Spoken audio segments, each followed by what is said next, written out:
Oh my goodness, we are back. It's another beautiful day and we're going to be creating some more amazing art. So hopefully you've gotten one or two or maybe even a few more letters of your name done at this point, just depending on how many letters are in your name and if it is your goal to be done by the end of the week or if you're okay with working on it into the weekend or however long you want to take.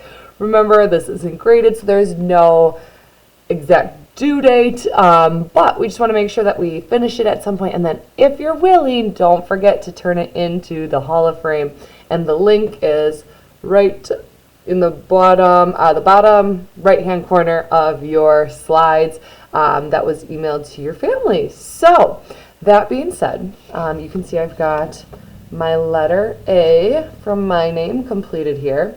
So whenever this is dry, I can now, I don't have to, but I can now begin removing the letter carefully. We don't want to rip the paper underneath, so I'm being as careful as I can.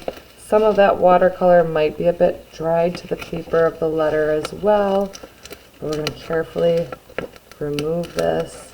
And if you need an adult to help with this step, totally feel free to ask that adult. But you can see how that is looking. It's pretty cool. You get a little bit more over on this side here.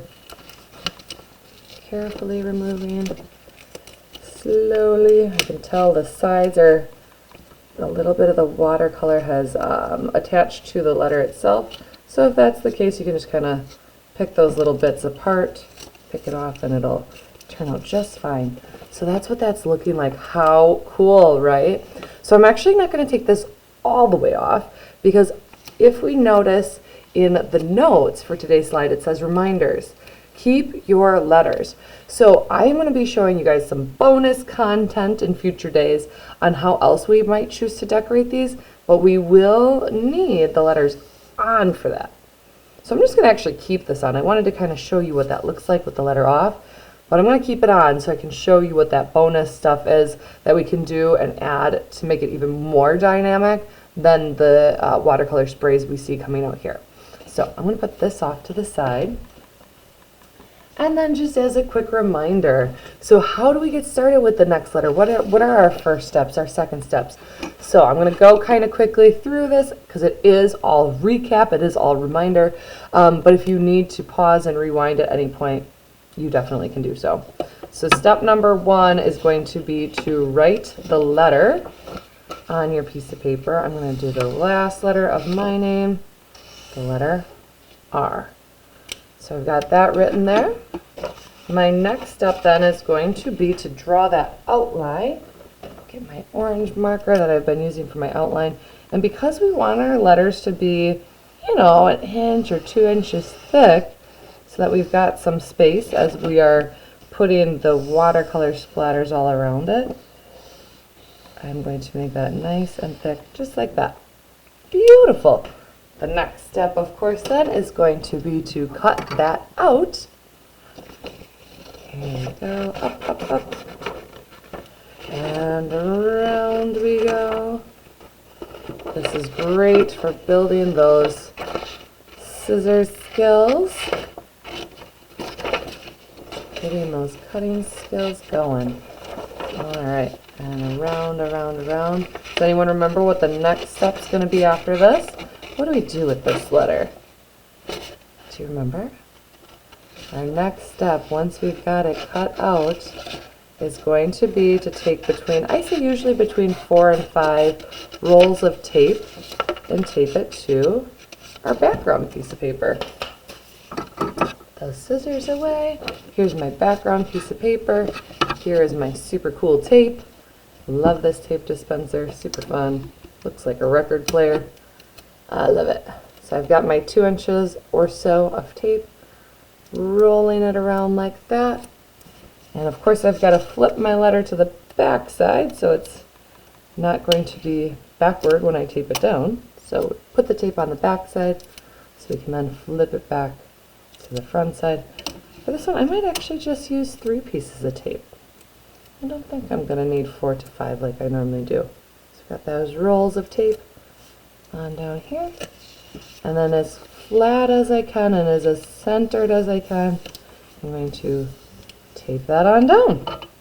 All right, next steps. Here we go. Next steps, of course, I'm going to take and activate my watercolor, whatever color I'm thinking. And I usually start off with about 7 or so brushes full of water.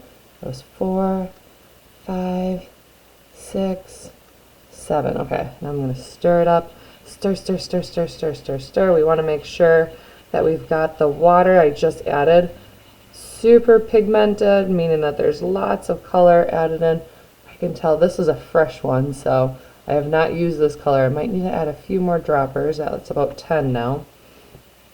Mix, mix, mix, mix, mix.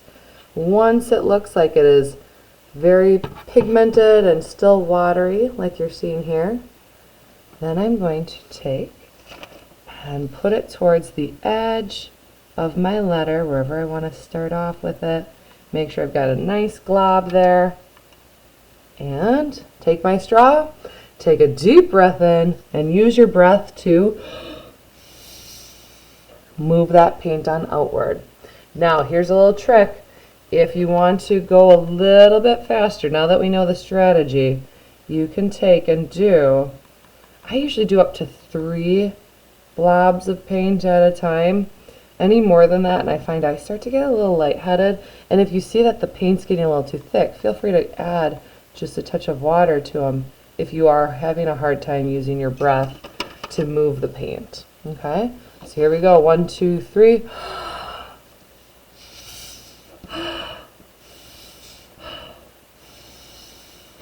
Whew. Yeah, glad I didn't do 4. That would have been too much. So I'm going to continue to do this all the way around my letter. If I choose to use another color, I can add those in the spaces in between. If I want to stick to all this color, I'm going to want to make sure that there aren't really any spaces. We want to make sure that by the time it's done, there isn't really any spaces between, because that's going to lead to a nice looking line, a crisp line, once we pull our letter away. All right, so once again, count how many letters you have left, count how many days you would like to be done with it, and figure out about how many per day should we do, and have fun doing it. We'll see you next time.